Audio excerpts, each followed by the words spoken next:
The story starts with our main character, Alec, casually spending his time fishing by the water. He's approached by a strange man who asks if he's interested in learning how to wield magic. Their training begins right away, and before long, Alec manages to summon flames. Controlling it as a projectile still proves tricky though, so his instructor Eldaz teaches him how to concentrate. Eldaz instructs him to imagine the sensation of striking his target, and also tells him to picture the friends he'll have one day. Sooner or later, those companions will find themselves in danger, and Alec will need to step in and protect them with his magic. That idea works wonders since Alec strongly desires to shield the ones he loves, so Eldaz tells him to hold on to that feeling while inhaling deeply. At last, Eldaz tells him to open his eyes and let the spell fly, and Alec successfully launches 2 fireballs. Overjoyed, Alec grins ear to ear, and Eldaz commends him for the progress. Alec admits that today's spell was particularly hard since it took most of the day to master, but Eldaz reminds him that ordinary people need an entire month to reach the same level. Alec is pumped to learn a new technique, but Eldaz decides not to push him too far, knowing it could weaken the overall training. To cool off, Eldaz suggests they wind down with more fishing. Alec complains, saying he finds fishing boring and can only think about learning more magic. Trying to ground his eager student, Eldaz tells Alec that he's a gifted mage by nature. Even without someone guiding him, he believes Alec will grow into an exceptional mage. Like the river that flows without resistance, Eldaz tells him to let destiny guide the rest. That leaves Alec wondering why Eldaz chose to teach him in the first place. Eldaz seems unsure how to answer, but before he has to, he's saved by catching a fish. And despite being a brilliant magic instructor, Eldaz is hilariously bad at fishing, so Alec steps in to help reel it in. The moment lightens the mood and they share a laugh before calling it a day. By the following morning, Alec returns to his training. The new magic formula is tougher than the last, but Eldaz encourages him, saying he's more than capable. The days go by with Alec learning a fresh spell each and every day. Still, it's not all study and effort. One day, the two find themselves in a snowy showdown thanks to magic-fueled snowballs. But the peaceful days aren't meant to last forever, and eventually, Eldaz reveals that he'll soon be leaving the capital. Alec feels crushed by the news, knowing this means they'll likely never meet again, and Eldaz clearly feels the same. But even now, Eldaz still has advice to give. He warns Alec that if the opportunity ever comes to join the imperial court as a magician, he should turn it down. Alec doesn't understand the reason, but what he truly wants to know is why Eldaz taught him magic in the first place. Eldaz hesitates, emotion showing on his face, but he manages a gentle smile and says it was because Alec's mother helped him long ago, back when she was still alive. Those end up being Eldaz's final words to his student, leaving Alec silent and shaken. Years pass, and Alec, now a grown man, is attending the Royal Academy of Magic. He never forgot the teacher who changed his life, and in his search for answers, he discovers that Eldaz once graduated at the top of his class. He did become a court mage, but for reasons unknown, he was later exiled. Alec realizes now that this is likely the source of the sadness that always lingered in Eldaz's eyes. With this in mind, Alec makes a bold decision. He sets his sights on reforming the structure of the imperial court. To repay the debt he owes Eldaz, Alec swears to make a difference, and that begins by becoming a court magician himself. Time skips forward, and Alec has achieved his goal. He's now serving as a court mage, but that changes quickly as Prince Regulus announces Alec's dismissal. Regulus questions whether Alec even understands his own duties. Alec replies that his role is to assist the prince using his magic, but Regulus clearly has something else in mind. He presses further, asking if Alec fulfilled that role during their last mission, but Alec has no answer. The prince explains that he is a warrior, leads from the front because that's his role, and their shield-bearer Ix blocks attacks without hesitation because that's his role, and their mage Leni uses flame spells to push back monsters because that's her role. But Alec, by contrast, has only ever used buffs and defense spells. Regulus says that's not enough, not for someone carrying the title of court magician. He questions whether Alec only holds the position in name. Alec admits that he's stuck to support magic so far, but insists there's a valid reason for it. Regulus isn't interested in hearing his side. He interrupts and tells Alec to just admit that all he knows is basic support magic. Then he calls him pitiful for pretending he's more than that, and the others jump in as well. Leni mocks him, saying he's always warning the team not to go too deep into the dungeon, when really in her eyes he's just scared. Alec is stunned by the words coming from his former teammates, but Leni tells him that she was simply keeping quiet until now. It was the king who placed Alec in their group, but they've reached their breaking point. None of them are willing to hold back anymore, and they're tired of dragging someone like Alec along while tackling dangerous dungeons. Regulus says he'd heard Alec was top of his class at the academy, but it's obvious now that he's incapable of doing anything unless someone else steps in to help. Alec begs them to let him explain, but Regulus catches sight of something tucked to Alec's side. It's a dagger, and that alone sets the prince off. He snatches the weapon from Alec and reminds him that he gave a direct order forbidding commoners from carrying arms. Alec tries to explain that he brought it for the next floor of the dungeon because they'll need it, but Regulus has no interest in hearing excuses. He declares that no one on his squad is allowed to take independent action, and he says that this is exactly why he opposed bringing a commoner into his party in the first place, and he regrets not fighting harder against it. Regulus then grabs Alec by the shoulders, tears the official robe off his back, and tells him he doesn't deserve to wear it. He's done arguing, and all Regulus says now is that their team has no place for someone like Alec, so he orders him to leave, and Alec stands there frozen. Later that night, Alec buries himself in study, determined to learn everything he can about the dungeon. He uses magic to flip through multiple books at once, reviewing floor layouts and magical data with precise focus. He compiles a full breakdown of the threats awaiting on the 30th level and concludes that Regulus' team doesn't have the magical capacity to make it through. His conclusion is based on monster strength, terrain difficulty, and the known failure rates from previous attempts. With their current group setup, Alec is convinced they won't make it out alive. Alec wishes things had turned out differently, and he genuinely tried to be of help, but in the end, he just couldn't earn the prince's trust. Just as he's about to give up, Alec realizes there's still one option left. He knows Regulus won't hear him out, so he decides to approach the king himself.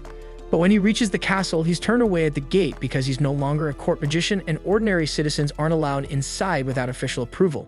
Still, Alec refuses to leave and insists that he carries information too important to ignore. Right at that moment, Lainey shows up to remind Alec that he's been dismissed. She sneers that he's no longer a court magician, just another ordinary commoner.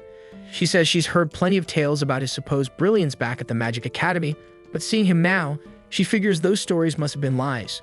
One rumor even claimed Alec broke records in the capital's dungeon. Until then, no one had gotten past the 30th floor, but allegedly Alec reached the 68th. Lainey always doubted that story, and now she feels validated. Alec doesn't respond to her jabs and chooses to stay silent because he still has something urgent to deliver to the king. He reminds her that it was the king himself who assigned him to Regulus' team, and that must mean the king trusted him. The message he carries is meant to protect the prince, and Alec believes the king would listen if he just had the chance to pass it on. Lainey returns, seemingly to accept the letter, only to shred it into pieces right in front of him. She says she's done entertaining a commoner's words, then orders the guards to toss his sorry ass out. Later, Alec reflects on how it's been 4 years since graduation, and he tells himself he really did try his hardest as a court magician. Still, he feels the weight of failure and knows he owes Eldas an apology. In the end, he couldn't reform the imperial court like he promised. Suddenly, a familiar voice calls out, and Alec turns to see Yorha, an old friend from the past. It's been 4 years since they last met, but she can tell right away that something's wrong.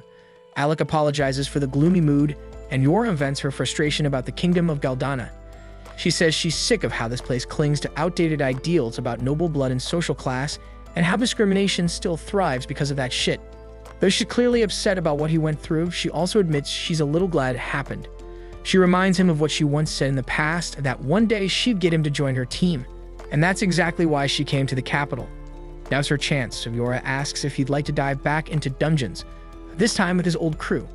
She tells him she genuinely needs his strength, and that she'd be happy to have him by her side again. Alec is taken aback because it's a complete reversal compared to the way Regulus' group treated him. Once a court mage cast out for being dead weight, Alec has been carrying the weight of failure and doubt. But thankfully, Yorha pays no mind to any of that. She sees through his self-doubt and reminds him he's far more than who he believes he is.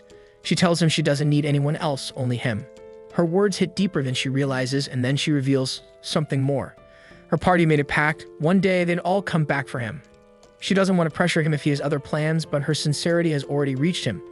Alec agrees to rejoin, and Yorha welcomes him back to their A-rank squad.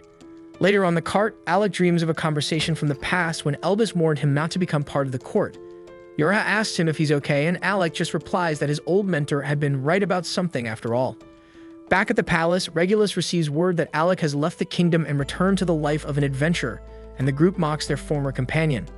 The academy once called Alec its most brilliant student, and Regulus had been eager to see how impressive he really was. But after fighting beside him, Regulus concluded he was nothing but a spineless disappointment. Lainey says she's just relieved they won't have to deal with that useless commoner again. Alec's replacement is already lined up, the brilliant son of a noble house named Vogan, and as a true noble, he'll contribute far more than Alec ever could. And with Vogan now on the team, Lainey says they'll tear through the dungeon faster than anyone has before. She boasts that Regulus' name will echo across the world, and they all burst into maniacal laughter. Meanwhile, our protagonist arrives in the dungeon city known as Faisal. Yura loves it here because unlike the kingdom, Faisal doesn't carry the same old bias and class restrictions, so it's been her party's home base for years. But before they can venture into any dungeon, Alec has to officially register as an adventurer. That part is easy enough, but a new obstacle appears. In Faisal, no adventurer is allowed past floor 30 of any dungeon without a special permit, and that pass is only granted after 2 years of being a guild member. And since Alec just signed up, he doesn't qualify, which means for now they'll have to wait 2 years. The two decide to rest for a bit, and during their break, Yura explains that her team has already made it down to the 52nd floor of their current dungeon. She wants Alec to be part of that progress, but waiting 2 whole years isn't an option. Instead of fixating on what they can't do, Yura chooses to focus on what they can. She reminds Alec that lower dungeon levels don't require any passes, and that there should be plenty of places for them to practice. After all, they're adventurers, and in a city built around dungeons, they've got no shortage of opportunities. Soon after, the two are locked in combat on the 2nd floor of one such dungeon. Yura casts a strengthening spell on Alec, and he quickly cuts down several of the giant wasps surrounding them. But suddenly, Yura feels uneasy. She had planned for this outing to be an easy warm-up, yet something feels off. She blinks, thinking her eyes might be deceiving her, as the swarm around them multiplies at a shocking rate, but Alec confirms it's no illusion. The insects are furious, and from their behavior, he concludes that their nest has been disturbed. Yura then conjures a magical barrier to draw the swarm's attention, but Alec urges her not to push ahead. She surprises him, saying she's got this under control. Normally, Alec could handle monsters like these on his own, but Yura can tell he isn't performing his best. She knows his potential, yet something seems to be weighing him down, and that's why she tells him to let her handle it for now. It might be tough, but she says helping a comrade in need is exactly what teammates are for. Her words cut deep, stirring something inside Alec. He reminds himself that he's no longer a court magician, he's an adventurer now. Just like Elda's once taught him, he repeats to himself that real magic is meant to protect what's precious. Alec clenches his fists and decides he won't hold back any longer. He unleashes an offensive spell, sending bursts of energy that tear through the surrounding wasps. More of the monsters rush in, but Yura feels stronger this time. With the real Alec fighting by her side, she raises a shield for him to work behind, just like the old days. Alec chants again, and bolts of lightning crash down from above, obliterating every last wasp in the swarm. Yura cheers in victory, but her joy fades fast as the ground splits open and a massive berserk worm bursts out. Alec instantly understands why the swarm had gone wild, but there's no time to dwell on it. The creature lunges, wrapping around Yura, but Alec already has a plan forming. He knows the spell he needs, though he hesitates. One wrong move could hurt her. He calls out to Yura, reminding her that she had mastered the finest defensive barrier spells back at the academy. They've always fought in perfect sync, so Yura immediately catches on to what he's thinking. She fires back with a grin, reminding him that he was once the student with the strongest offensive magic in the entire school. With their trust aligned, Alec unleashes his full power. He chants the name of his attack, Sacrifice Blaze, and releases a torrent of searing flame that engulfs the monstrous worm. Yura embraces behind her barrier as the firestorm consumes their foe, and when the smoke clears, the two stand triumphant amid the ashes. Alec tells her that he always had faith in her, and Yura smiles, saying he's still the most powerful mage she's ever known. The scene then shifts to a memory from their academy days. Their party is locked in combat with the raging dragon, one fierce enough to wield 5 elemental powers in succession. The fight turns grim, and Yura is nearly spent after shielding the team from the creature's relentless barrage. Just as the beast prepares to finish them, Alec steps in and obliterates the dragon with a single strike. That moment would go down in history, the day Alec's team conquered floor 68 of the royal dungeon, proving that the legendary story was true. Their group erupted in celebration, swearing that they'd stay together no matter what came next. We then flash back to the time just before graduation, when Alec was part of an elite student group known across the academy. It was made up of Ornis the brilliant warrior, Krasia the intelligent healer mage, Yura the master of support magic, and Alec himself the top-tier offensive mage.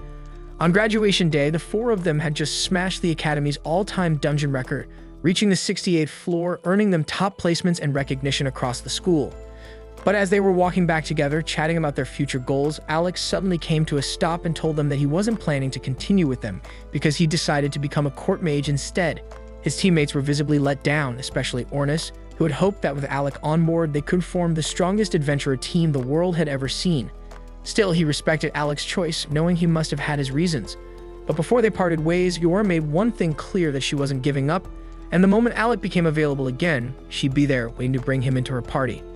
That brings us back to the present, where Yura happily welcomes Alec to the team. To celebrate, she treats him to a warm meal, But it turns out she doesn't handle alcohol very well because after a single mug of beer, she's already slurring and barely upright. Within moments, she's out cold, slumped in her seat, so Alec places his jacket over her so she doesn't catch a chill. That's when a man suddenly appears behind him, commenting that Alec seems unusually thoughtful for an adventurer.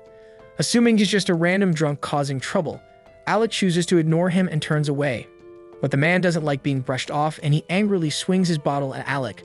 The glass shatters, but Alec had already activated a barrier spell, blocking the attack with ease. He prepares to respond, but the man surprises him by calling him by name and saying he lives up to the rumors. Then sliding a dungeon permit across the table, he tells Alec to treat it as an apology for such a rude test. Alec, still a bit irritated, now feels more confused than anything. He has no idea who this man is until Yora, still groggy from her drunken state, suddenly sits up and asks what the guildmaster is doing here. Alec freezes in place, realizing the man is none other than the guildmaster himself. The guildmaster then calmly tells him that he'd like to see what the former court magician is truly capable of and invites him to come to the training grounds for a demonstration. Soon they arrive at the guild's testing chamber, where the man finally introduces himself properly as Leviel stands. Alec immediately recalls hearing tales of Leviel's past, and he was once a member of an elite S-rank adventuring team, so Alec knows this fight won't be easy. Still, he's thrilled because he sees this as the perfect opportunity to sharpen his edge before stepping into a real dungeon. As soon as the match starts, Alec opens with a thunderbolt, but Leviel swiftly dodges and retaliates with a slicing water slash. Alec quickly realizes that ranged magic won't work well in this fight, and he'll have to go in close if he wants to stand a chance in this duel. But before he can get close, Leviel activates body enhancement spells, dramatically boosting his speed and strength. He moves so fast that Alec struggles just to follow him with his eyes. And when Leviel finally attacks, Alec manages to throw up a barrier just in time, but even with the shield, the impact sends him crashing into the wall. Yora flinches in concern, but Alec soon gets back on his feet, assuring everyone he's alright. He admits the speed caught him by surprise, but now that he's experienced it once, he starts thinking of ways to react to it. Then a grin forms on his face because he remembers that back when he served the prince, he was forbidden from taking initiative in combat. But now as an adventurer, he has no such restraints, so he's not just limited to dodging and support spells anymore. Channeling his magic into his staff, Alec reshapes it into a glowing blade and charges straight at Leviel. In response, Leviel fires off another water slash, but Alec slices through it with ease, closing the distance. Leviel's impressed, but he doubts Alec will be able to do the same once he starts throwing punches. He strengthens his body even further and darts toward Alec again, but this time Alec is ready. Just as Leviel gets into striking range, he triggers a hidden thunderbolt spell that explodes right in his face, stunning him long enough for Alec to land a direct strike with magic blade. Leviel stumbles back, genuinely surprised that Alec managed to break through his defense. He finally understands why Yora always speaks so highly of him, but the test is far from over. With a smirk, Leviel activates the ancient artifact in his possession, and then massive glowing gauntlets form around both his arms. And one swing from them slams into the floor and leaves a freaking crater behind. Alec instantly understands that taking even one hit from those gauntlets would be catastrophic, so he knows he has to tread carefully. Still, he refuses to back down and casts another thunderbolt spell, but this time the effect barely slows Leviel at all. The artifact Leviel activated has a secondary effect. It gradually regenerates his wounds. That means the longer this fight drags on, the slimmer Alec's chances of winning become. Realizing he has to stop Leviel from healing, Alec keeps up the pressure, launching rapid strikes. But none of his hits are landing because Leviel's speed and movement are too precise. Frustrated, Alec taunts him, asking if he's too afraid to face him head-on. The jab works and Leviel swings back hard, losing his precision and exposing himself just long enough for Alec to slash him across the stomach. It's the opening Alec was hoping for, so he's finally landed a solid hit, but he knows it will take far more than that to defeat Leviel. Leviel charges in again, and Alec throws up a barrier. The punch blasts through it, shattering the shield completely. Even so, the impact slows Leviel down just enough for Alec to drive a spell-boosted strike into his chest. Leviel is not willing to lose, so he slams his fist down with a devastating hammer blow, kicking up a giant cloud of dust that covers the field. Yora starts to worry that Leviel is going too far for what's supposed to be a test, because that last hit looked like it should have knocked Alec out. But then Alec appears behind Leviel and lands one final blow before his wand breaks and he collapses. Yora runs to check on him, and Leviel admits he may have pushed things too far, and he declares Alec the winner. As Yora starts treating Alec's wounds, Ornis shows up after getting tired of waiting, and is shocked to learn that Alec had just fought Leviel. He tells Leviel it was a bit much to use his strongest weapon in a sparring match, but Leviel says that things got intense, and he lost himself mid-fight. Now that he's seen Alec fight, Leviel is sure he's ready to enter the dungeon and hands over the dungeon pass. The test didn't go how anyone expected, but Ornest still congratulates Alec for passing. Since Alec is still unconscious, they carry him back and let him rest on a couch. By now, everyone knows what Alec went through as a court mage, and the fact that he lasted as long as he did is nothing short of incredible. The palace was packed with snobs who couldn't stand the sight of a commoner in their ranks, so Alec must have fought with everything he had just to hold his ground for this long. Right then, the receptionist bursts into the room, urgently calling for the guild master with some bad news. Leviel quickly tells the group he has to take care of something and asks them to stay behind and look after Alec while he's gone. Before leaving, he warns them not to go anywhere near his alcohol stash, especially not to touch the rare bottles. The moment Leviel steps out, Ornest casually strolls over to the liquor shelf and grabs the most extravagant-looking bottle he can find, grinning to himself just to mess with Leviel later. Then, turning serious, he asks Yorha to tell him the full story behind Alec's time as a court mage. Up to this point, he's only heard vague bits and rumors, and what he hears stuns him. Alec's job was to serve as the prince's personal protector, but he was banned from carrying a sword or using any magic that could outshine the prince. He was even ordered to carry supplies and manage the inventory during their travels. And the worst part was that after being forced to rely entirely on support spells, the prince had the nerve to call him useless for not using attack magic. That last detail throws Ornest off, and he always thought Alec specialized in offensive magic. Yorha confirms that's true. Alec specifically went out of his way to learn support spells just to stay on the prince's good side, even though it didn't suit him. Hearing all that, Ornest is furious. The mistreatment Alec endured is far worse than he expected. And the second Alec starts to stir awake, Ornest doesn't hold back, and he tells him they should forget about the dungeon for now and go teach that spoiled prince a lesson he won't forget. But Alec, still groggy, calmly tells Ornest to let it go. He admits it still bothers him, but not to the point of seeking revenge. Ornest offers to go beat the guy up for him, but Alec chuckles and puts a hand on his shoulder. He says there's no me because he's just happy to finally be free, doing what he loves with people he trusts. That's all that matters now. Besides, with no one left to cover up the prince's failures, the sweet karma is bound to catch up with him soon. That gives Ornest an idea, and he tells Alec they should focus on becoming the greatest adventuring party the world's ever seen. And once the rumors reach the capital, the prince will realize what he threw away. And when that day comes, Alec will be able to look him straight in the face and tell him off however he likes. Alec admits he likes the sound of that, and they fist bump, vowing that together, they'll become the strongest party out there. At the same time, in another part of the guild, a badly injured adventurer from an S-rank party is being patched up while reporting to the guild master about her latest mission. Her name is Krista, and the mission had gone completely off the rails, everything fell apart, and her teammates are still trapped deep inside the dungeon. So she pleads with Leviel to assemble a team to rescue them. Leviel immediately calls for an emergency meeting, but with such short notice, the only adventurers available are the ones already present at the guild. He informs the gathered group that they'll be forming a rescue squad to retrieve the rest of Krista's party, currently stranded on the 64th floor of the dungeon. Tension fills the room as everyone exchanges uneasy glances because they all know how risky that floor is. While the meeting is in full swing, Alec is still sitting alone back in Liviel's office. That's where Krasia finds him, surprised to see him by himself. She greets him warmly and asks how he's holding up, but judging by the bruises and cuts all over his body, the answer is obvious. She asks why he isn't in the meeting, and Alec quietly says he didn't want to intrude. Everyone else attending is A rank, and he still doesn't feel like he belongs among them. Without saying a word, Krasia raises her hand and casts a healing spell, restoring Alec's injuries.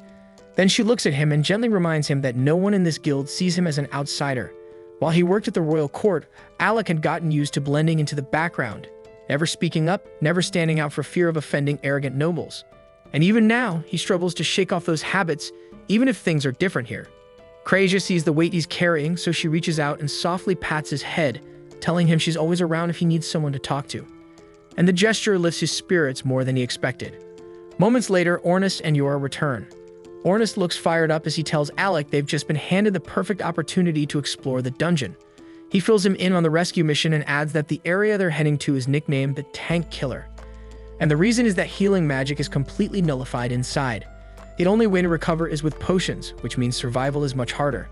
Alec is surprised Krasia agreed to a mission like this, considering how much she relies on healing spells. But she admits she's not exactly thrilled about it. In fact, she hates everything about that place. She'd only give in because Ornest wouldn't stop insisting that it'd be the perfect first mission for the new team. Alec starts to doubt whether he's even strong enough to help, but Yorha shuts that down immediately. She tells him that he's the key to the entire operation.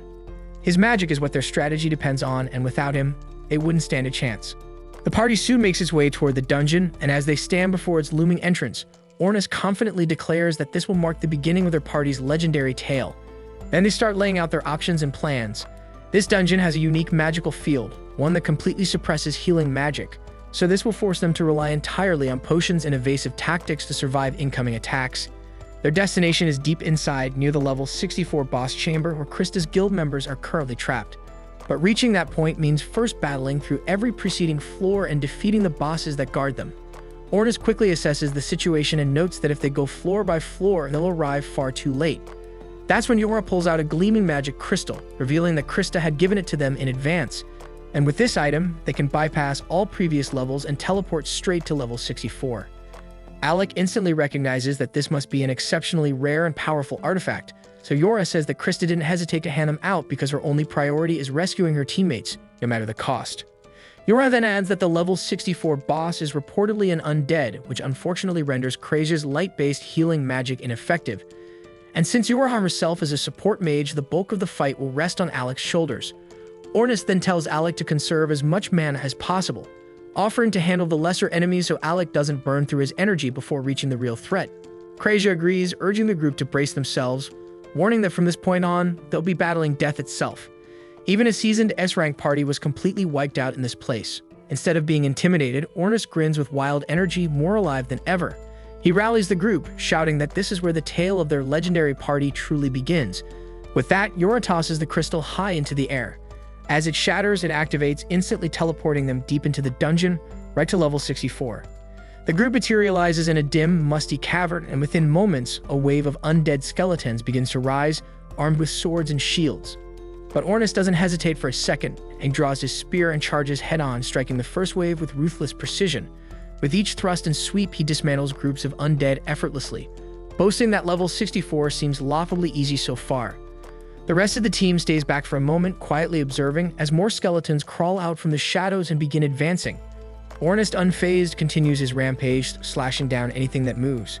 But Yorna quickly becomes concerned because he's moved too far away from her area of effect, so she breaks into a sprint, calling out for him to return to formation.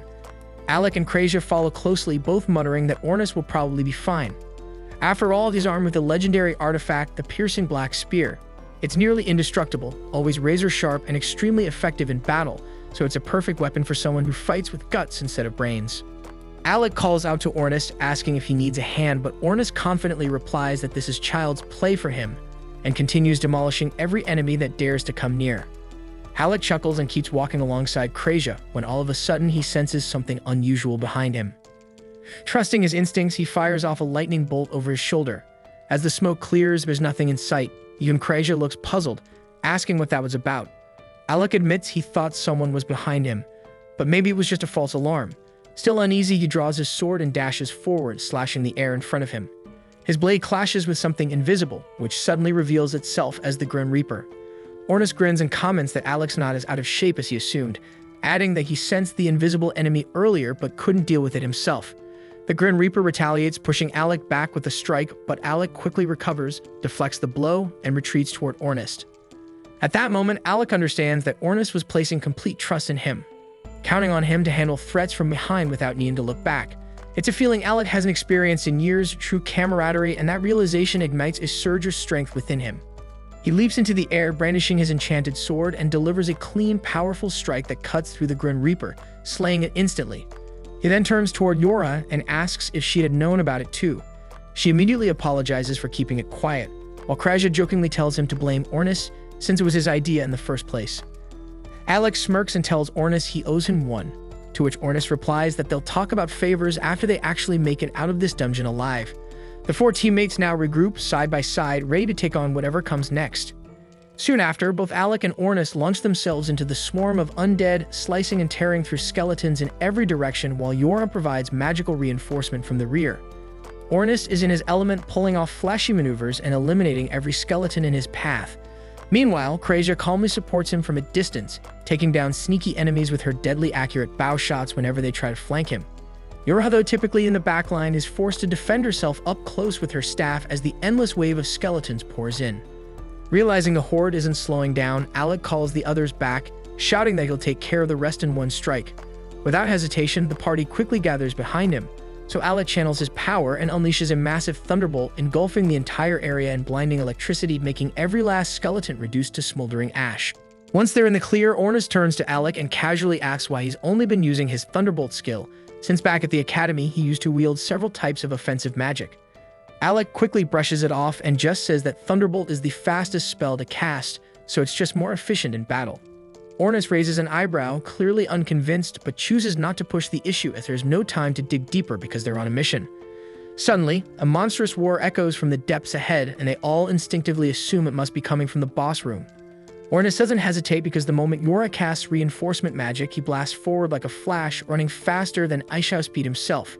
Alec watches in surprise, impressed by both Ornis' explosive speed and Yora's magic boost. He and the girls waste no time and quickly follow Ornis through the tunnel toward the source of the noise. As they emerge into a wide-open chamber, they spot Ornis perched casually on a rocky ledge, arms folded, observing a chaotic scene unfold below as a massive monster is chasing a panicked adventurer in every direction.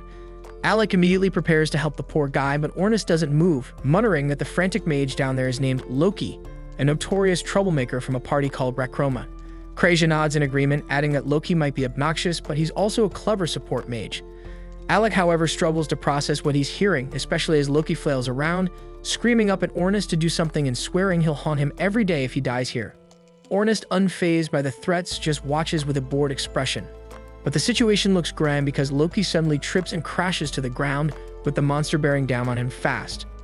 Alec instinctively gets ready to intervene, but Kreja tells him to wait, explaining that this is all part of Loki's usual strategy. Alec hesitates, watching as the towering monster approaches Loki, but then a flash, a trap spell beneath the creature ignites, blasting it with molten lava.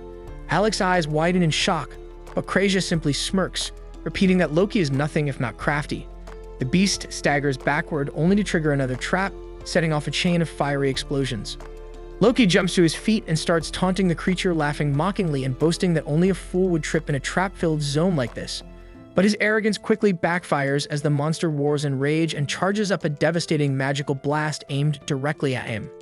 Loki's bravado fades in an instant as he realizes that death is seconds away, so he closes his eyes, bracing for the end, but is saved at the very last moment by none other than Ornis, and Loki can't believe he's still breathing. Then as Alec and the girls make their descent to join the battle, the monster redirects its fury, launching an attack straight at Alec. But Yora reacts in time, casting a protective shield that blocks the strike. Alec prepared to counter with another thunder magic, but before he could unleash it, the beast twisted around and charged straight for Ornis and Loki instead.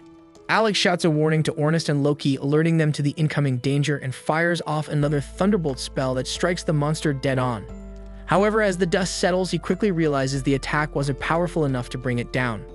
Ornis notices the creature rapidly closing in on him, so he resorts to a desperate maneuver, charging straight at the beast and slipping between its legs in a swift motion.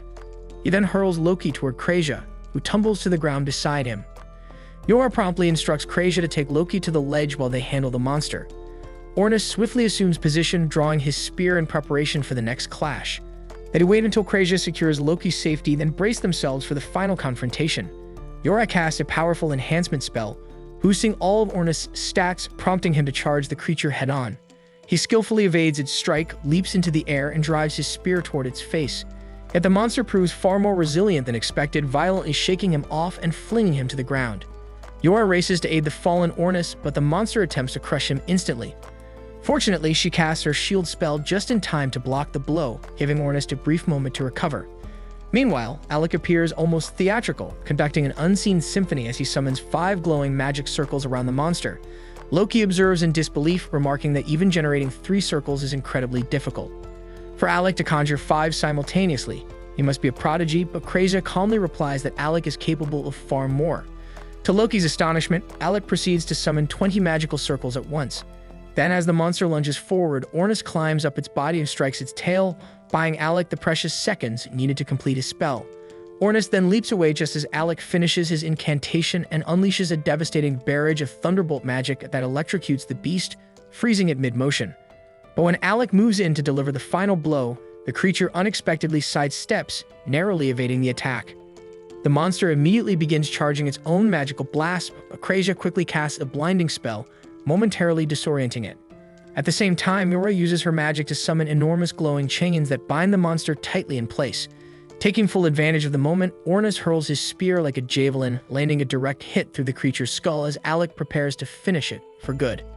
But to everyone's surprise, the monster still manages to move and immediately begins casting its devastating magical blast once more. Alec, however, remains calm and unmoved, preparing to unleash a spell so rare that only 2 people in the world even know it. One is his mentor Eldas, the very mage who created it, and the other is Alec himself, who learned it directly under his guidance. As the creature hurls its charged blast toward Alec, he counters it with reflection magic, sending the attack back with twice the force. But the Dame monster is incredibly resilient and somehow survives even that. Now barely hanging on, the beast attempts the same spell again.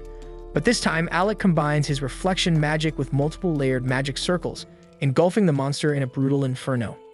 The beast is incinerated where it stands, and Ornis follows up by slicing its head clean in half, bringing the battle to an end. With the fight over, the group begins to celebrate their hard-won victory.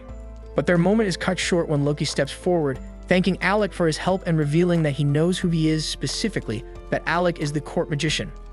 Alec casually replies that he's no longer with the royal court, to which Loki responds that it's the prince and his party's loss. He then drops a bombshell.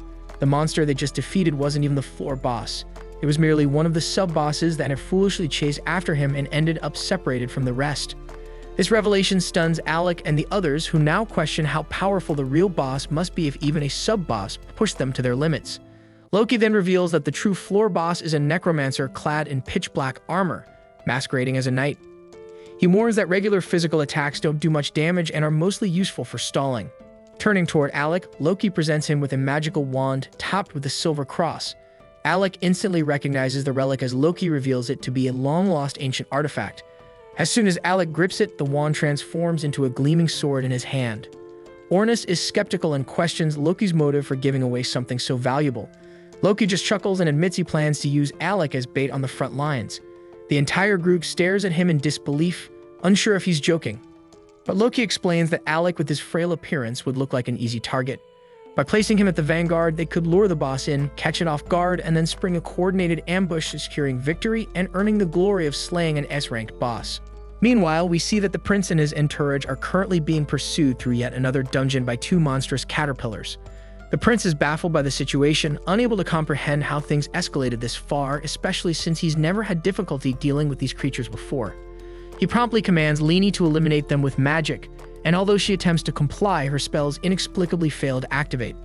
Frustrated, the prince calls her useless and declares that he'll handle the monsters himself. But as he turns to strike, his sword ricochets off the creature's body, and in that moment he begins to suspect that something is seriously wrong. Leni and Eggs quickly pull the prince up from the ground after he's knocked down and make a run for the dungeon exit. During their retreat, the prince racks his brain trying to make sense of what went wrong. His attacks used to carry far more force, and now that he reflects on it, he realizes that his decline in strength began right after he removed Alec from the group. But rather than acknowledging that Alec may have been a valuable asset, the prince convinces himself that Alec must have cursed him out of spite. Once they've made it out of the dungeon, the prince immediately visits one of the royal magicians, Vogan Fornius, to investigate whether he's under the influence of a curse. After conducting a brief magical analysis, Vogan confirms that no such curse exists. The prince is stunned, insisting that he wouldn't have had such trouble clearing the 30th floor unless Alec had sabotaged him. But Vogan, aware of the anti-magic zone present on that floor, calmly explains that the prince likely felt weaker because his support magic was being suppressed. The prince scoffs at the explanation, dismissing support magic as worthless trash that only weaklings like Alec depend on. Vogan does his best to remain professional, even as the prince continues rambling with baseless arrogance. Still, he does find it unusual that Alec hadn't warned the prince about the anti-magic field beforehand, considering Alec is the famed student who once reached the 68th floor. The prince laughs dismissively, telling Vogan that there's no chance someone as pathetic as Alec could actually accomplish such a feat, and claims it must be just some rumor that commenters circulate among themselves. Vogan doesn't even attempt to argue because there's simply no reasoning with that level of delusion. But at that moment, a royal guard steps into the room and informs the prince that the king wishes to speak with him regarding Alec's situation. The prince grins, confident that his father will support him. However, upon his arrival, the king immediately begins recounting a story about Eldas. He explains that Eldas was once a royal magician who had been exiled years ago, and in the king's words, was a remarkable fool.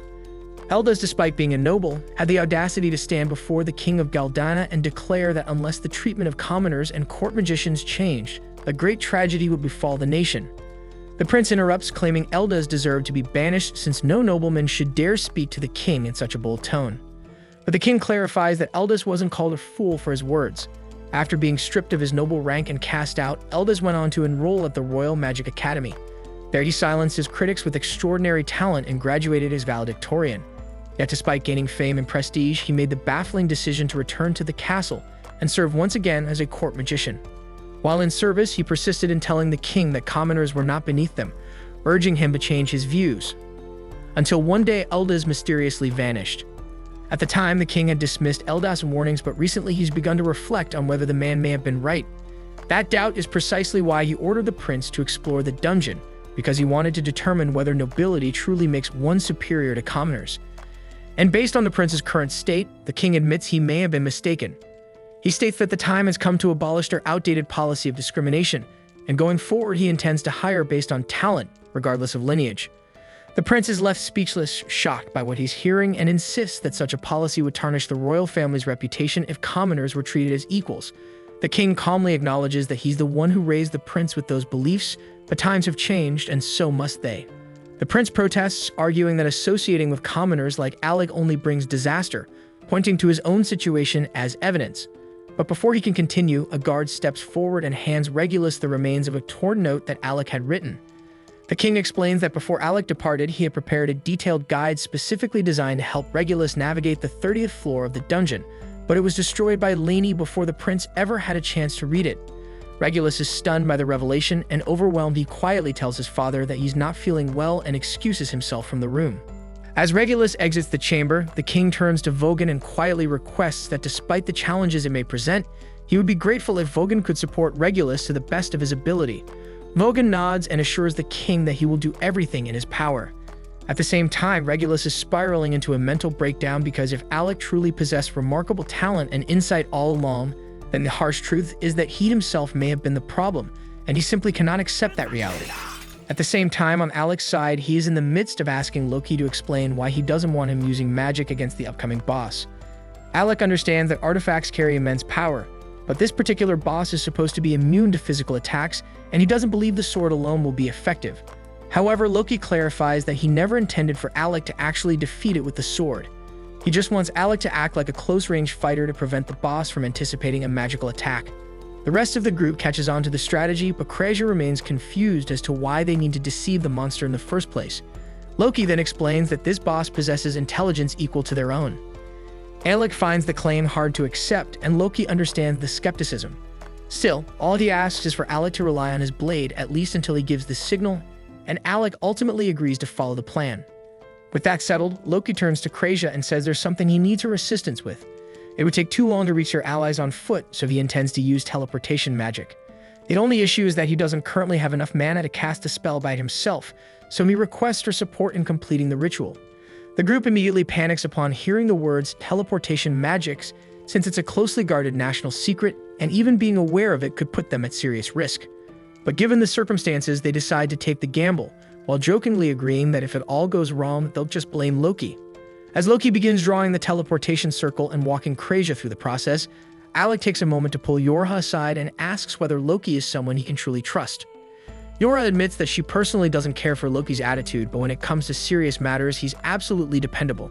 To back that up, she tells Alec that 2 years ago, Loki successfully led a large-scale raid on a high-tier dungeon, and due to his exceptional planning, the entire mission was completed without a single casualty. Hearing this, Alec decides to put his full confidence in Loki's strategy. And once the teleportation circle is finished, the group gathers together inside it. Yorha is in awe, witnessing real teleportation magic for the very first time. However, Loki informs her that this is merely a simplified variant designed to transport them to a destination of his choosing. On that note, he gives the group a firm warning. They'll be arriving directly in front of the boss, so they need to be battle-ready the moment they arrive. With that, Loki activates the teleportation circle, and in the blink of an eye, they vanish from their location and reappear right in front of the other members of Loki's team, who are currently locked in combat with the Dark Knight. The two allies have done their best to hold the creature off, but despite their efforts, they've inflicted little damage and are now visibly running out of stamina. Luckily, Ornis rushes in just in time to cover their retreat. He engages the knight head-on, drawing its attention. And while the knight focuses on Ornis, Alec tries to land a sneak attack from behind, but the enemy reacts instantly, leaping into the air to avoid the strike. The knight then charges at both Alec and Ornis, while Loki and Krazia move quickly to assist Rewell and Marbell, helping them retreat to safety. The knight's armor is incredibly dense, and from what they can tell, there's no actual body inside it. But that makes no difference to Ornis because he rushes forward again, striking at the knight. The enemy attempts to jump over him, but Ornis was ready for that and pinned the knight's cape with his spear into the ground, creating a perfect opening for Alec to sever the knight's head. As the heavy steel helmet crashes to the floor, Alec wonders if that was enough to finish it off. But in battles like this, things are never that simple. The knight suddenly begins to stir once more and grotesque tendrils burst out of its now exposed neck. So it becomes clear that this is an undead headless horseman, and the creature they had slain earlier must have been its mount. For a brief moment, Alec gets caught up in his thoughts, and by the time he snaps back to reality, the Dullahan is already airborne and descending toward him with a powerful attack. Alec raises his sword in a panic to block the blow, and barely manages to withstand it. The monster is faster and stronger than before, confirming Alec's suspicion that it had been holding back earlier. So from this point forward, the fight is only going to become more intense, but luckily he doesn't have to face it alone. While Alec is holding his ground, Yorha is continuously casting buffs on Ornis, and once he's fully charged, Ornis launches himself forward and lands a brutal hit on the knight, giving Alec just enough of an opening to knock the creature back. Alec is stunned by how resilient the knight's armor is because if his weapon weren't a powerful artifact, it would have shattered long ago under the pressure of such fierce blows. Even worse, the fact that their opponent is undead means that no matter how many times they manage to knock it down, it will always regenerate and rise again. And speaking of which, the knight suddenly retrieves its severed head and reattaches it to its shoulders before unleashing a deafening shriek that rattles the entire battlefield, leaving everyone momentarily disoriented. Immediately after, it locks onto Alec and delivers a brutal kick with all its force, launching him backward at an alarming speed. Fortunately, just before he slams into the wall, Yorha casts a barrier spell that cushions the impact. She rushes over to check on him, and Alec reassures her that he's okay. He just hadn't anticipated the knight having such refined martial prowess. And if not for Yorha's quick reaction with the barrier, there's a real chance he wouldn't have survived that blow. With that in mind, he turns to Loki and asks how much longer he has to keep fighting using only the sword. Loki, still in the midst of completing his preparations, tells Alec that he needs to hold out for 5 more minutes. Easier said than done because Alec almost died a moment ago and he's down to just 3 potions. Meanwhile, Ornis is struggling to stay on his feet, shouting for Alec to get his ass back into the fight. Together, the two press on, doing their best to keep the knight engaged until Loki's 5-minute countdown is finally up. With his setup complete, Loki activates a massive magic circle and begins laughing, drawing everyone's attention. The display provokes the knight into a panic, so it charges straight at Loki and slashes him across the chest. But that, as it turns out, was all according to plan because the Loki it struck was nothing more than an illusion, and the grand spell circle was simply a decoy designed to lure the enemy into a carefully laid trap. In that instant, ice begins to crystallize beneath the knight's feet, while the real Loki observes from the top of a nearby tower. At the same time, Ornis triggers a teleportation trap crafted earlier by Loki and Krazia that instantly moves him behind the knight, giving him the opportunity to strike and push it forward. Just then, Marbell leaps down from an overhead arch, aiming a heavy downward slash. The knight narrowly dodges the blow, but this too is anticipated. Loki then placed another hidden ice trap that activates on contact, weakening the knight's movement speed with a freezing debuff. Realizing Loki is the mastermind behind the battlefield manipulation, the knight begins scaling the tower to eliminate him directly. Loki draws a magic blade to defend himself, but Rewell is visibly concerned because Loki doesn't have the raw power to stand toe-to-toe with the knight. Although he had Yorha apply a 7-fold strength amplification earlier, the strain on his body is immense and he's barely holding it together. Still, while Loki holds the knight's attention, Yorha prepares and casts a high-tier binding spell to restrain it. The spell succeeds, but not before the knight lands a heavy strike on Loki, knocking him off the edge of the arch and sending him plummeting toward the ground. Yet even in freefall, Loki remains calm and unfazed because everything is proceeding exactly as he envisioned. And as he falls, he looks over to Alec and with a smirk, calls out that the stage has been set and it's time to bring this battle to an end, and he happily agrees. Alec then starts deploying a vast network of magic circles around the knight, and Loki is impressed since it's even more than what he used against the previous boss. But after everything Alec has already endured, His body is beginning to buckle under the strain of maintaining such advanced spell work. He forces himself upright and casts the Thunderbolt Acceleration spell, which deals heavy damage, but the knight still manages to move and is beginning to break free from the restraint spell Yora placed on it. She struggles to hold it in place, but at this rate, the knight will break loose any second, so she yells at Alec to finish it off already. Of course, that's far easier said than done since Alec's body is on the verge of shutting down. And this marks the second time today he's used such a high-level incantation, and the sudden mana loss would have knocked out just about anyone else. Alec is no exception, but he has far more riding on this now, so no matter how badly it hurts, he grits his teeth and powers through, finalizing the casting sequence for one of his ultimate spells. A lightning dragon takes shape, and the instant Alec unleashes it, it tears through the knight, vaporizing it on impact and bringing the battle to a close. With the threat finally gone, Alec drops to the ground from pure exhaustion and mutters a joke about how having dependable teammates really makes a difference when your life's on the line.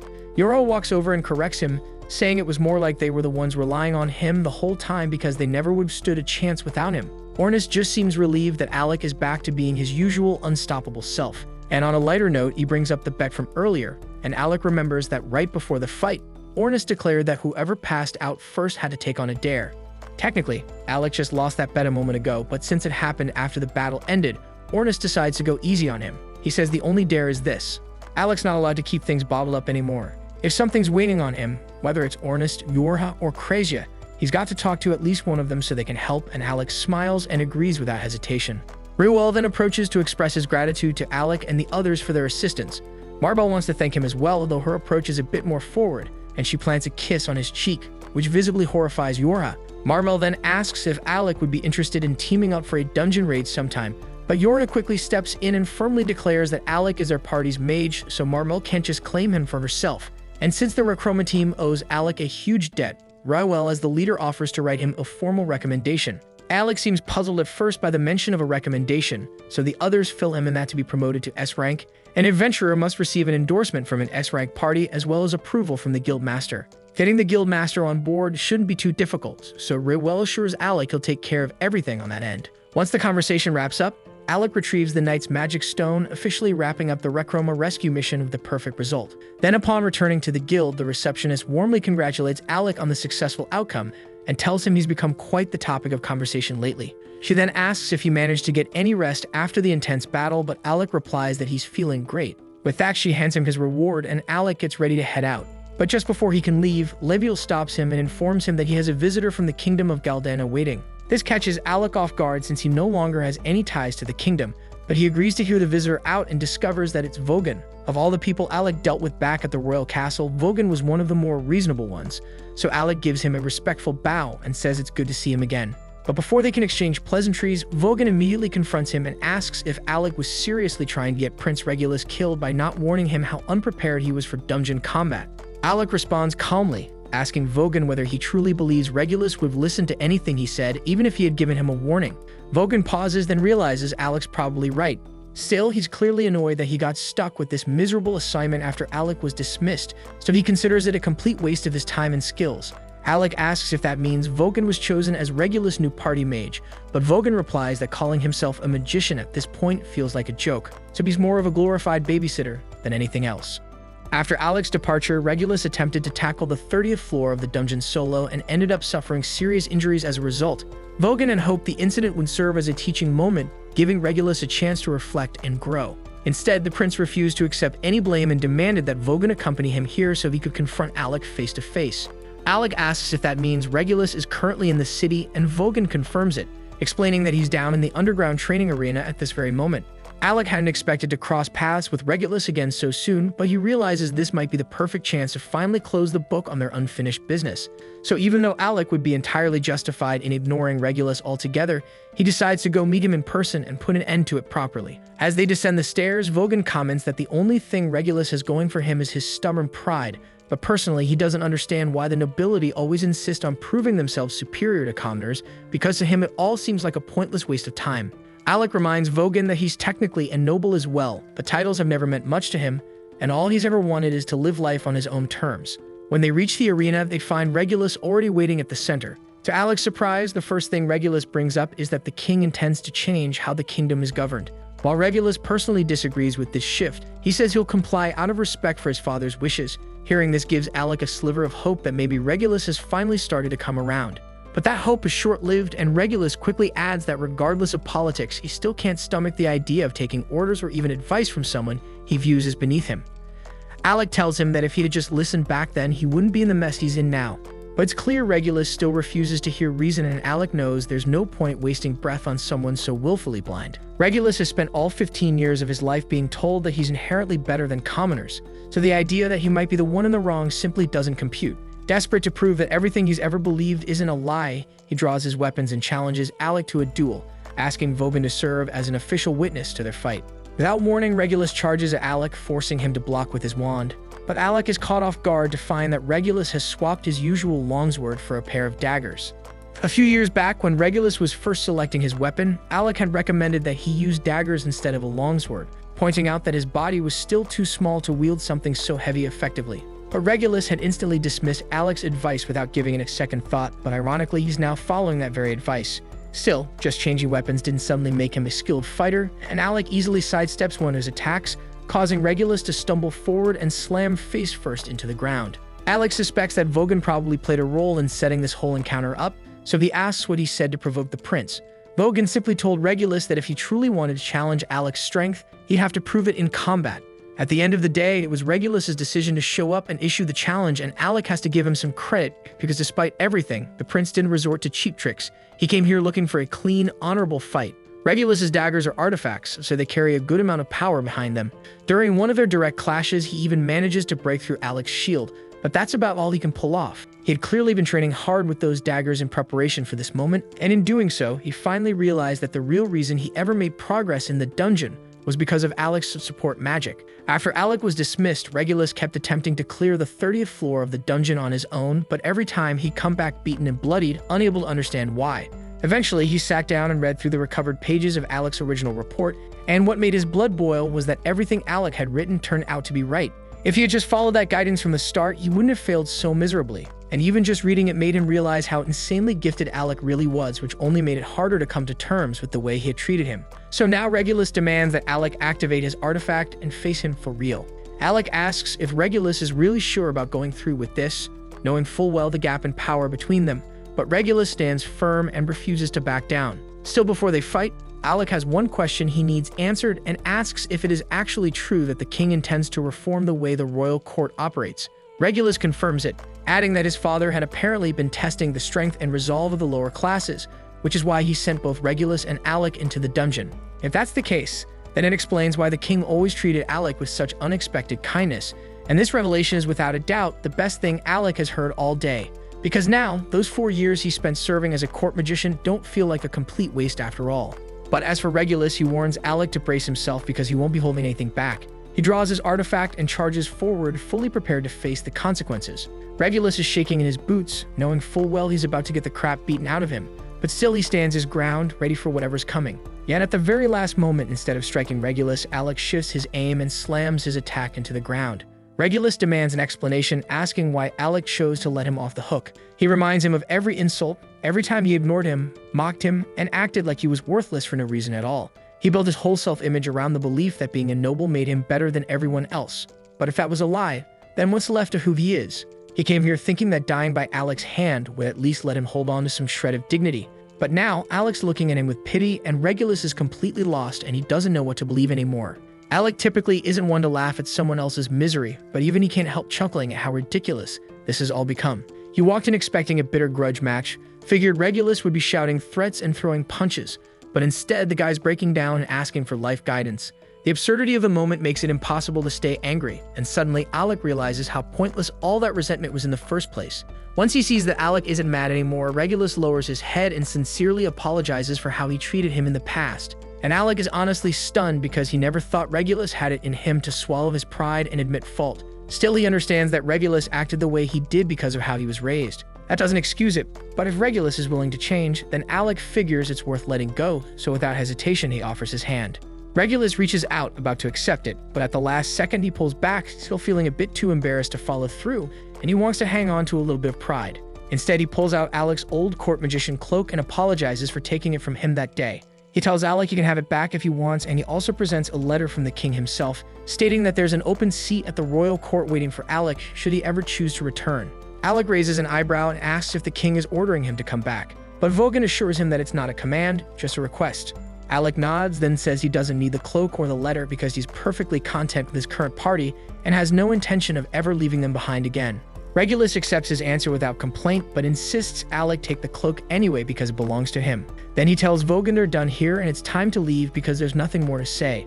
But as he walks away, there's the faintest smile tugging at his lips, and it's clear that both he and Alec have finally made peace with their past. The following day, Alec meets up with the group and asks if anyone's got time to hang out. Krasia, Yorha, and Ornest all say they're free, so they ask what he's thinking. Alec admits he was hoping they could show him around Feisal since he's still not fully familiar with the place. Normally, they'd all be down to help, but Ornest and Krasia immediately spot this as the perfect setup to give Yorha some one-on-one time with him, so they each come up with clearly fake excuses and leave Alec with no option but to go with just Yorha.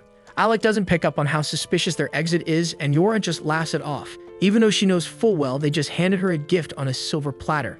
That said, she almost screws it up right away by asking Alec if he wants to push the date to another day, but he says he's totally fine with it being just the two of them. Hearing that gets Yorha a little hyped, so she jumps up and says she's going to give him the full Feisal experience. A bit later, the two are strolling through the city as Yorha explains that Fizzle's an adventurer-heavy town, so it's common to find weapons, armor, and all kinds of gear sold everywhere. But she warns him not to trust everything he sees, since some merchants are shady and love tricking people with useless junk, but that'd be great advice if she wasn't currently getting conned herself. Alec watches, half amused as Yorha's already fallen for some sketchy pitch.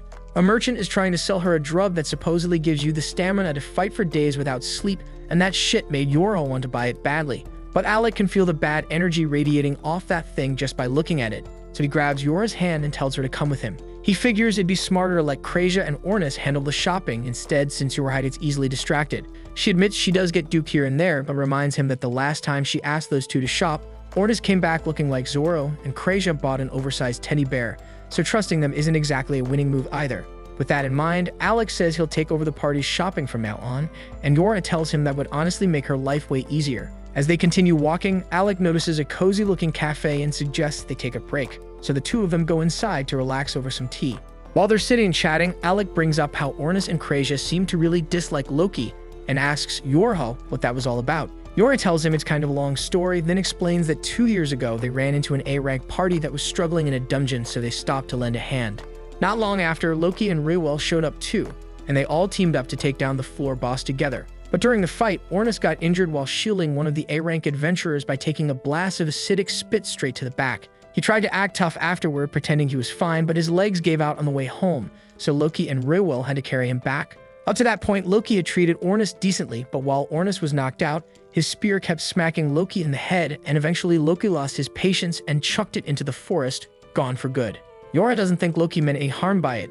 In fact, he probably assumed it wasn't a big deal, since the spear was already in bad shape. But to Ornest, that spear meant a lot, and when he woke up and learned what happened, he was seriously pissed off. Still, he might let it go if Loki had just apologized, since it was clearly a dumb mistake, but Loki genuinely couldn't understand why Ornest was so upset over a beat-up weapon. Ever since then, the two have been able to see eye to eye, and Yorha admits it's kind of ridiculous that a busted spear is what started the whole feud. Alec agrees, but that still leaves the question of why Krasia doesn't like Loki either. Yorha laughs and says Krasia doesn't actually have a real reason, she just doesn't vibe with the guy. A little later, Alec and Yorha are walking through town again when she starts reminiscing about all the time they used to spend shopping together back in Galdana. They pool their gold to buy healing items, and she even remembers how Krasia once tried to brew her own potions, but every single attempt turned into a disaster. As they keep walking, Yorha suddenly stops in her tracks. Her eyes lock on an elven ribbon hanging in one of the market stalls, and she's stunned. These rare accessories boost the wearer's magic power, and she's been searching forever for one. But the price tag is steep 50,000 gil, and she doesn't have anywhere near that much on her right now. She's clearly upset, knowing someone else will probably snatch it up before the day's over. And seeing how much it means to her, Alec decides on the spot to buy it for her. Yorha looks at him, a bit unsure, and asks if he's really okay dropping that kind of cash on her, but Alec tells her it's for the good of the team. Her magic plays a huge role in keeping their coordination tight. Plus, he's sitting on a mountain of savings from his days as a court magician, and honestly, he wanted to treat her to something nice. Yorha beams and tells him she'll treasure the gift with all her heart, and Alec's happy to hear that. The two of them spend the rest of the day enjoying the city together, checking out different spots and soaking in the atmosphere. As the sun begins to set, they end their outing by heading up to the top of the clock tower to watch the view. Yora turns to Alec and asks what he thinks of Faisal, and he says he loves the energy here because the way everyone's so full of life and free-spirited makes him feel like a real adventurer for once. After hearing that, Yora gets a little more serious and asks Alec if being in her party is truly what he wants. She brought him in right after he got exiled from the royal capital, and she can't help but feel like she took advantage of his situation, like she pressured him into joining when he didn't have any other options. She tells him that if he ever wants to leave, she won't hold him back, but Alec cuts her off and says sure, there were a few things he had planned back in Galdana before leaving, but that doesn't matter anymore. What matters now is chasing the goal Ernest threw out there, becoming the strongest party in the world. And he knows there's no way he can reach that without Yorha and the others by his side, so he's not going anywhere. That answer puts Yorha at ease, and she's especially glad to hear it because it's rare for Alec to speak so openly. He's usually the kind of guy who keeps everything bottled up. Alec says he just felt like it was time she knew how he really felt, and actually there's one more thing he needs to tell her. Yorha starts blushing, thinking this might be the moment he confesses his feelings, and she even starts leaning in expecting a kiss. But Alec suddenly chuckles and says the only reason he's being so open is because he lost a bet to Ornis, and part of that deal was that he's not allowed to hide what he's thinking anymore. Yorha instantly realizes Alec still has no clue how she feels about him, and it leaves her totally flustered. She really hoped he'd finally make a move, but he's not. Frustrated, she turns away, trying to hide her embarrassment, while Alec just stands there confused, completely unaware of why she suddenly looks so upset. The following day, Ornis heads over to wake Alec and finds him completely knocked out in bed, surrounded by a pile of books. He tries the usual way, calling Alec's name, but when that fails, he just yanks the covers off and shouts for him to get the hell up. Ornis reminds him that a proper adventurer is up at the crack of dawn, ready to go. Alec gets it sure, but he still doesn't understand how Ornis has this much energy first thing in the morning. Once Alec is dressed and ready, the two of them step out into the backyard to start their morning training session. They go at it full force, and Yorha, watching from the side, warns them to dial it back before one of them ends up getting seriously hurt. Of course, the warning goes completely ignored, and if anything, it just fires them up more. Both guys are hell-bent on proving they've got the edge, and the clash only gets more intense. It finally wraps up when Alec's sword shatters mid-strike against Ornis' defense. Ornis technically wins, but still calls Alec a damn monster for being able to keep up that well while being a mage. Either way, he's not done yet. He says it's time to crank things up and tells Alec to summon his artifact so they can keep going. But before Alec can do anything, Yorha jumps between them and puts a stop to it, saying if they push this any further, someone's definitely going to get wrecked for real. Right at that moment, Loki decides to make an entrance. Seeing them all training hard, he smugly steps in and offers to give them a few tips. After all, he is an S-rank adventurer. But nobody's interested, so the whole group just turns to leave and get on with their day. That's when Loki suddenly flashes their S-rank ID and asks if they really want to treat him like this when he's the one who recommended their party for S-rank promotion. As soon as he says that, Yorha immediately spins around and gets hyped, asking to see the card. She's clearly thrilled about the promotion, but Loki says he won't hand it over unless Ornis apologizes for all the times he treated him like crap. Ornis flat out refuses, and just as the tension starts building, Krista and Rue will arrive and step in, telling Loki to quit making trouble for Yorha's team. They go on to explain that the recommendation for Yorha's party to be promoted to S-rank has already been submitted and approved by the guild master, so they're only here to deliver their brand new S-rank ID. Everyone's riding high from the promotion, but then Krista walks up to Alec and tells him she doesn't think becoming S-rank is nearly enough to repay everything he's done for their party, so she tells him straight up that if he ever finds himself in trouble, he better not hesitate to call on her, and Alec genuinely appreciates it and says he'll keep that in mind. And to celebrate the fact that Lasting Period officially made it to S-rank, Loki suggests they all go out for lunch, so Krasia quickly announces that Loki is inviting everyone to eat on his tab, and immediately the group heads over to the tavern for a well-deserved feast. Even while they're eating, Alex still can't fully wrap his head around the fact that he's part of an S-rank party now. But Ornis catches the look on his face and immediately calls him out, warning him not to start doubting himself. He then tells Alec this is just the beginning of their legacy, and if he starts getting stuck on stupid insecurities, Ornis won't hesitate to beat some sense into him. Alex says he gets it, and with that, Yorha lifts her glass and proposes a toast to their new S-rank status. They even go as far as ordering a whole barrel of the tavern's most expensive booze, much to the dismay of Loki's wallet. Hours later, night has settled in and everyone's full and tired, ready to head back home. Except for Yorha, who's completely knocked out after drinking way too much. Krasia explains that she was just in an especially good mood tonight, not only because of the promotion, but also because Alec turned down the king's offer to return to Galdana so he could stay with their party instead. Right then, Misha comes running up looking for Krasia, saying the guild is short on healers and they could really use her help. Krasia doesn't hesitate and heads straight to the guild infirmary to assist, but when she gets there, she's surprised by how many wounded adventurers are packed in. She turns to Misha and asks if a dungeon raid went south or something, But Misha shakes her head because monsters didn't cause these injuries, they were caused by people. That stuns Krasia because it's the first she's heard of anything like that. So Misha explains that there's been a string of attacks recently, adventurers getting ambushed by a dangerous group that calls itself the Shadow Guild. Right then, the guildmaster steps in and calls out to Krasia because he's got another injured adventurer who needs immediate help. The infirmary's packed, so Leviel had no choice but to bring her upstairs to his own quarters.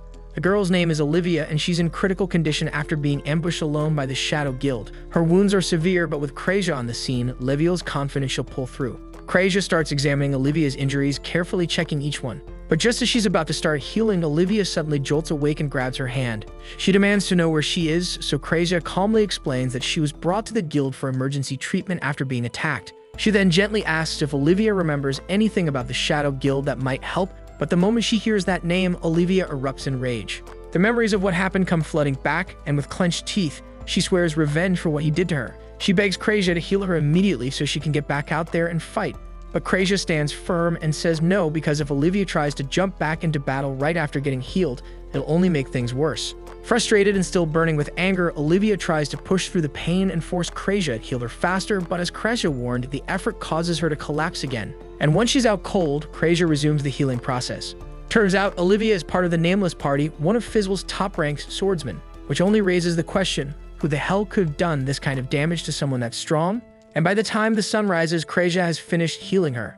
Completely drained, she slumps forward and dozes off at Olivia's bedside.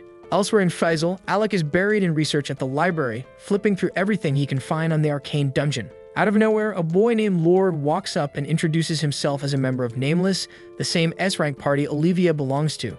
And he asks Alec if he'd be willing to join him on a raid into the labyrinth. A little later, Krasia makes her way to Olivia's room to check in on her, only to find her up and swinging a sword when she's clearly supposed to be resting.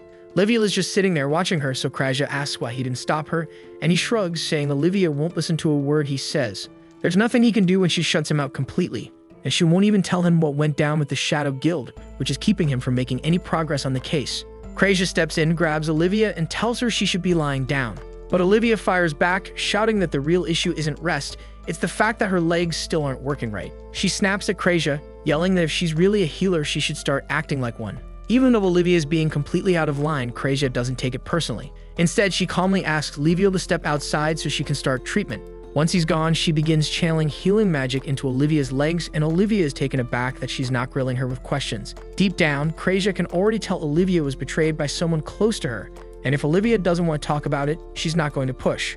What matters now is getting Olivia back on her feet, and Krasia is here to help however she can. That simple kindness hits Olivia hard, and it dawns on her that Krasia's done nothing but try to help this whole time, and all she's done is lash out. Guilt wells up inside her, so she drops to her knees and apologizes, saying she was wrong to treat Krasia like that. It wasn't Krasia's fault, and she was just venting her own failure and pain at the wrong person, so she promises to make it up to her. Krasia smiles, happy to see the change in her, but she doesn't want Olivia beating herself up, so she leans forward and gives her a gentle kiss on the forehead. Olivia recoils in shock, asking what that was for, and Krasia chuckles. It's just a little charm to help her relax. That simple gesture reminds Olivia of her mother, and for a moment, her expression softens as she drifts into thought. Krasia notices and asks what's on her mind, but Olivia shakes it off and changes the subject, asking if she can have something to drink. Krasia nods and offers to make her some tea. She brings over a cup for Olivia, and just as she's about to pour herself one too, Olivia speaks up again. She says she just remembered she hasn't eaten anything since the day before and admits she's starting to feel a bit hungry. Krasia says no problem and offers to go grab some food for her. But as soon as she steps out of the room, Olivia reaches over and quietly slips something into Krasia's teacup. Back at the house, Alec links up with Yorha and Ornis to fill them in on his meeting with Lorg and the dungeon raid he proposed. Ornis heard the name before, and he figures Alec must have been caught off guard by the guy's appearance, but truth is, Lorg's way older than all of them put together. Alec's jaw practically hits the floor, but Yorha chimes in, explaining that Lorg's actually an elf, and for some reason he just likes playing the whole cutesy act, even though he's pushing 100. As for the dungeon raid, Ornis' curiosity is piqued, so he asks if Alec got any actual details. Alec tells them that Lorg said the plan is to hit the 72nd floor and clear it fast, and he even went as far as offering Alec the dungeon core when it's all said and done. Alec was stunned that Lorg would just hand over the chance to clear the final floor, especially considering Nameless had been grinding their way through it for months. Sensing Alec's hesitation, Lord explained that his team has some unfinished business with the Shadow Guild. Apparently, they messed with one of his teammates and now he's heading out for payback. That means he won't be able to finish the dungeon himself, so he's hoping Alex's group can take over while he's dealing with the guild. Yora thinks the whole deal sounds great, but Ornis flips out and calls the whole thing shady as hell. He says Nameless giving up their dungeon rights is one thing, but taking on the Shadow Guild too? That's just way too convenient. Alec admits it does sound sketchy, but Yora pushes back, saying she doesn't think Lord would screw them over like that. He's trained, sure, but he's the reason his party still runs smoothly, so she doubts he'd scheme against them. Anyway, standing around won't get them any closer to the truth, so Ornis grabs the core and says that the rude girl Krasia was patching up yesterday turns out she's from Nameless. So if they want to know if Lord's telling the truth, they should just go ask her. The others are on board, so they make their way toward the guild. But right before they reach the entrance, Misha comes bursting out and crashes into them. They quickly ask what's going on, and Misha, out of breath, tells them something awful's happened to Krasia, which is why she was sprinting off to get help. The party hurries inside and spots Krasia slumped against the wall, barely staying upright, so they rush over to see if she is okay. She tells them she's mostly okay, but someone drugged her earlier, and by the time she came to Olivia was already gone. It's not hard to piece together who did it because clearly Olivia slipped her something, but Krasia's more worried than angry. She's convinced Olivia might run off into the labyrinth again, probably chasing revenge. Ornis doesn't see why that's their problem, and if Olivia is dead set on risking her life for payback, that's on her. But Krasia fires back, explaining that Olivia's still not fully recovered. Her injuries haven't healed and she's in no shape for another fight. Ornis gets that, sure, but to him it still doesn't change the fact that it was Olivia's choice to begin with. And besides, she's the top swordswoman in the kingdom, so he seriously doubts the Shadow Guild has what it takes to take her down again. Maybe not on their own, but Krasia remembers Olivia saying something about a traitor. If that's true, then it wasn't just the Shadow Guild that brought her down. Someone else was involved, someone powerful enough to leave the country's strongest warrior in critical condition.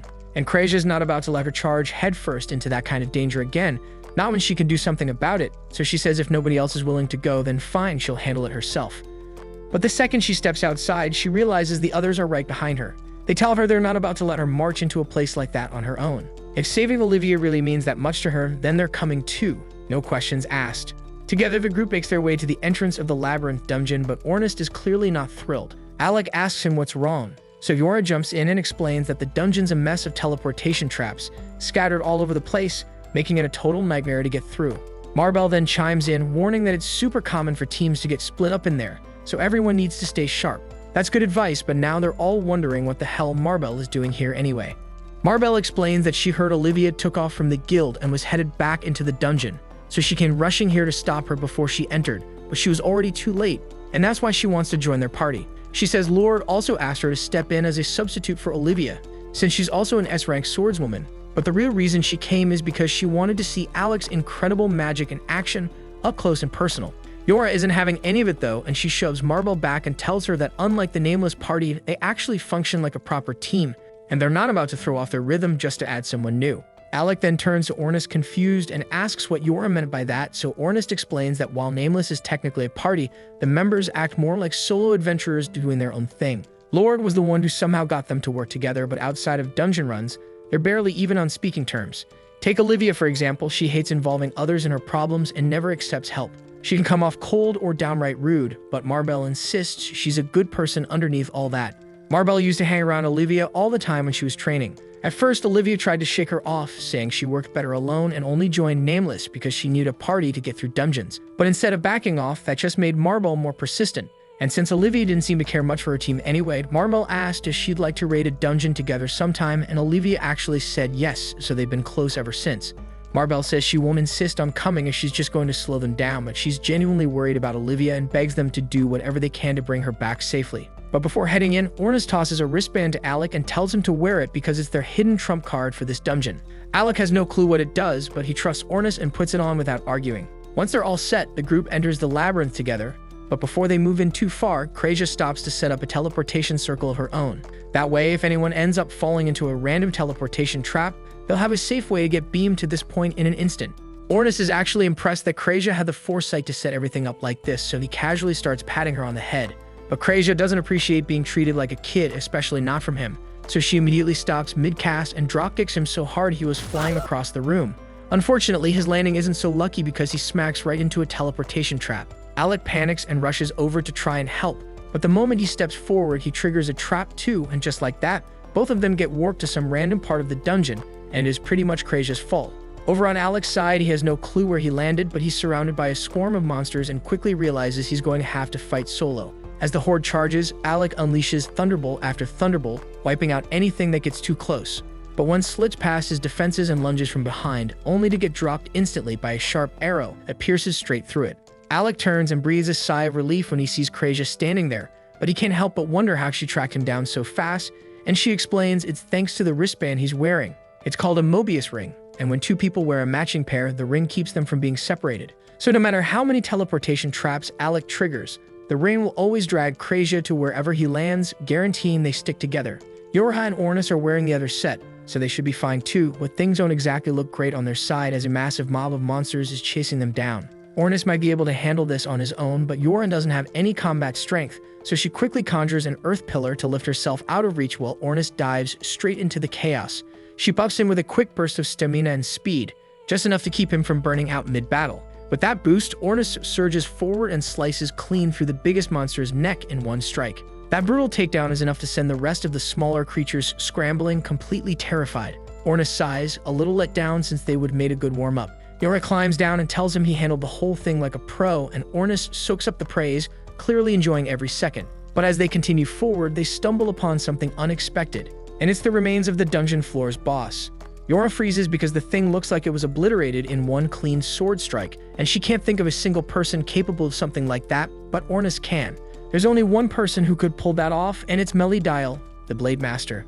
At the same time, in another part of the dungeon, the leader of the Shadow Guild is speaking with Melia, praising him for how impressive he is because not only did he one-shot the floor boss, but he also wiped the floor with Olivia, the S-rank swordswoman from Nameless. Melia casually responds that the only reason it was so easy is because he knows her, and he knows how she moves, how she fights, and exactly how to counter her. The guild leader remarks that that would explain why Olivia was so stunned when she saw him, but then he questions why someone who clearly has a history with an S-rank like Olivia would even bother siding with the Shadow Guild. And if they were close, wouldn't it have made more sense for Melia to work with her instead? But Melia calmly replies that while his goals happen to align with the guild's at the moment, his ambitions are different. Also, he doesn't care what the Shadow Guild's ambitions are because all he wants is to grow stronger, and for that he needs real battles and real experience. Right then, a few Shadow Guild members arrive and inform their leader that intruders were spotted on the 72nd floor, so the leader wastes no time and orders them to hunt the intruders down and kill them on sight. Meanwhile, Alec and Krasia manage to find Olivia huddled in a corner, sporting fresh injuries. The moment she spots them, she casually asks Krasia to patch her up so she can keep moving. But Krasia flat out refuses because she knows full well that if she heals her now, Olivia's just going to run off again the second she's able to stand. Annoyed, Olivia glares at her, but she doesn't argue. Instead, she grits her teeth and forces herself back onto her feet, determined to keep going despite the pain. Alec and Krasia quickly step in her way, blocking her path. Krasia tells her she's not letting her leave until she explains what this is all about, and she asks if this is tied to the Shadow Guild somehow, but Olivia scoffs at the idea. She says there's no way she'd ever lose to those weaklings, and the one she's really after is her former teacher. He's the one who let her mother die, and she intends to kill him with her own hands. Without another word, Olivia steps onto a teleportation track to make her escape, but Alec and Krasia spot what she's doing just in time and dive onto the circle right before it activates. And in an instant, all three of them are warped together, straight into the middle of a monster nest. This was the end of episode 7. Subscribe to not miss the next episode.